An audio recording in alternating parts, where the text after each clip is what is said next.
പല ആക്സിഡന്റുകളും നമ്മൾ പോലും വിചാരിക്കാതെയാവും എത്തിച്ചേരുന്നത്. എന്നാൽ സുരക്ഷാ മാനദണ്ഡങ്ങൾ ഒരു പരിധിവരെ നമ്മളെ രക്ഷിച്ചേക്കാം. ഹായ്, ബിൻലാണ്. ഇന്ന് ഞാൻ നിങ്ങളോട് പറയാൻ പോകുന്നത് സൗദിയിലെ പീരിയോഡിക് ഇൻസ്പെക്ഷൻ പ്രോഗ്രാമായ ഫക്സിനെ കുറിച്ചും ചെക്കിങ്ങിന് മുന്നേ കാറിൽ വരുത്തിയ മാറ്റങ്ങളെ കുറിച്ചുമാണ് കേട്ടോ. അപ്പൊ നിങ്ങൾ ഈ കാണുന്നതാണ് നമ്മുടെ ജമീറിന്റെ വർക്ക്ഷോപ്പ്, സൗദിയിലെ എൻ്റെ സർവീസ് സെന്റർ എന്ന് വേണം പറയാൻ. ഫഹസിന് പോകുന്നതിനാൽ മൊത്തത്തിൽ ഒന്ന് ചെക്ക് ചെയ്യാമെന്നായി ഞാൻ.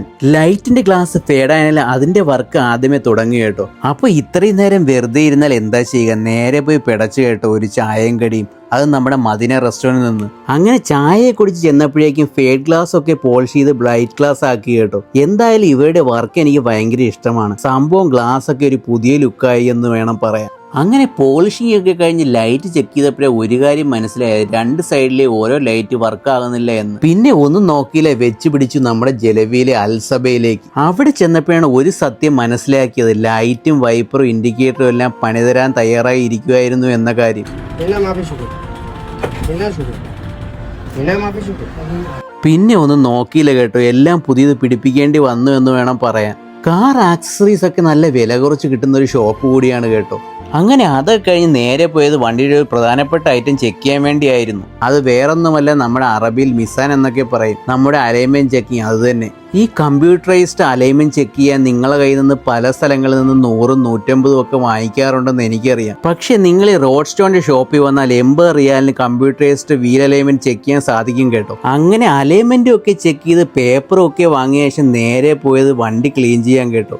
ഈ ക്ലീനിങ്ങിന്റെ പ്രത്യേകത എന്തെന്നാൽ അകവും പുറവും മാത്രമല്ല കേട്ടോ, അടിഭാഗം ക്ലീൻ ചെയ്യാൻ കഴിയും എന്നത് തന്നെയാണ്.